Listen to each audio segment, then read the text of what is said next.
এখানেই বড় হয়েছি, বিকারনেসে পড়ছি।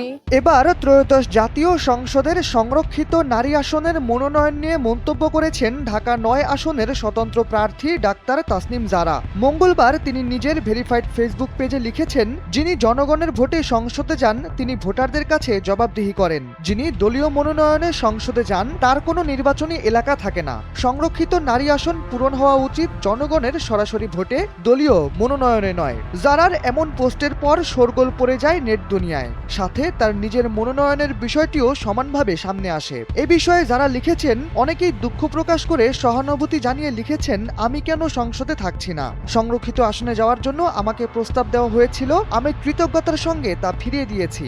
সংসদে গিয়ে মানুষের স্বার্থের পক্ষে কথা বলার সুযোগ ফিরিয়ে দেওয়া সহজ ছিল না। এমপি হওয়ার প্রস্তাব পাওয়ার পর ভিন্ন অবস্থান নেওয়া আমার পক্ষে সম্ভব না।